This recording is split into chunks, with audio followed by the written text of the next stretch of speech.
தாமிரபரணி நதியில் ஏற்பட்ட வெள்ளப்பெருக்கு காரணமாக தூத்துக்குடி மாவட்டத்தின் கடைசி பகுதியில் இருக்கக்கூடிய ஆத்தூர் முக்காணி பாலத்தை தாண்டிதான் தாமிரபரணி நதியானது புன்னக்காயல் கடலில் வந்து சங்கமிக்க இடமாக இருக்கிறது.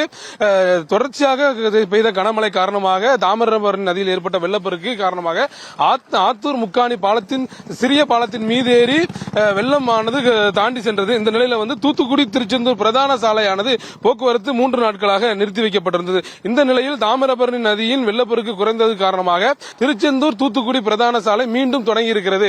ஆனால் மழைக்காலங்களில் பெரும்பாலும் சிறிய பாலத்தின் மீது ஏறி வெள்ளம் செல்வதால் அதன் அருகில வந்து பெரிய பாலமானது கடந்த சில வருடங்களுக்கு முன்பு கட்டப்பட்டிருந்தது. இந்த நிலையில் கடந்த ஆண்டு பெய்த கனமழை காரணமாக பெரிய பாலமும் சேதமடைந்திருந்தது.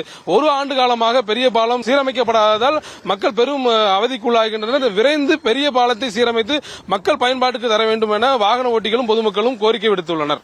நேற்று ரொம்ப பாதிக்கப்பட்டு இருந்தோம் மழை வெள்ளத்தால். இன்னைக்கு அந்த இயல்பு நிலைக்கு நாங்கள் மீண்டும் வந்திருக்கோம். இந்த சின்ன பாலத்தில் எங்களால் வர முடியாத அளவுக்கு போக்குவரத்து, இந்த பெரிய பாலம் எங்களுக்கு பாதுகாப்பு இல்லாதனால எங்களுக்கு போக்குவரத்து எல்லாமே 3 நாளாகவே நாங்கள் ரொம்ப சிரமப்பட்டு இருந்தோம். இன்னைக்கு தான் மக்கள் ஆத்தூரில் இயல்பு நிலைக்கு வந்துள்ளோம்.